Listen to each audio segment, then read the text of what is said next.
On February 24th, 2022, Russian President Vladimir Putin ordered a full-scale military invasion into Ukraine, hoping to topple the government and to take its capital, Kiev, in under 5 days.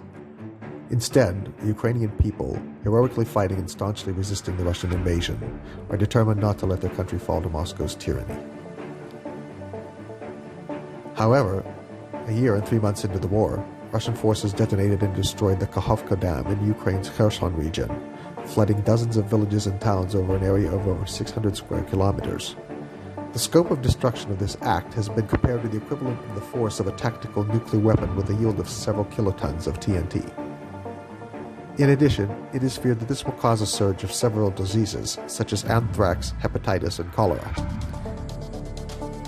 Many analysts and experts have expressed the opinion that this act could be not only an attempt to disrupt the long-awaited Ukrainian counteroffensive, but to test the West's resolve concerning escalation and its willingness to further provide Ukraine with more arms than it needs to successfully drive out all Russian forces. Many of them fear that a weak Western response to this terrorist act might encourage Putin to escalate by blowing up the Zaporizhzhia nuclear power station, the largest nuclear power plant in Europe, causing a huge spillage of highly radioactive waste into the Dnipro River, subsequently pouring out into the Black Sea and eventually making its way to the Mediterranean Sea. According to Grigory Plachkov, the former head of the Ukrainian State Inspectorate of Nuclear Regulation, a terrorist act alone could affect 40 countries and up to 1 billion people, approximately 1/8 of the world's entire population. Needless to say, this would constitute nothing less than an all-out attack on Europe. What would be the aftermath of such a terrorist act? To answer this question, we must consider the accident at the Chernobyl nuclear power station in 1986.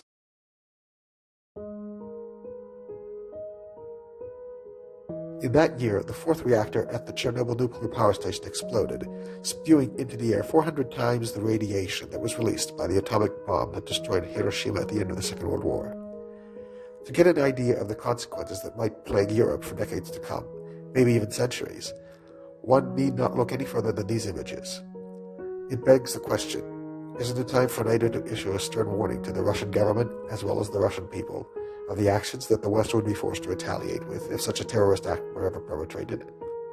All the more so since there appears to be evidence pointing to the fact that the Zaporizhzhia plant has been mined purposefully, thus having been converted into a weapon of nuclear blackmail by Putin and his forces. We must now face the facts. Unwillingness of the West to stand up to Russia and Putin could ultimately lead to its downfall in a way that it had never even deemed possible. Considering the heroism of the Ukrainian people and armed forces, the time has come to ask ourselves, what do we have to lose by warning the Russians that their crimes against humanity will not go unpunished, and that we will not tolerate nuclear terrorism? As the saying goes, the coward dies 1,000 times. The hero dies only once.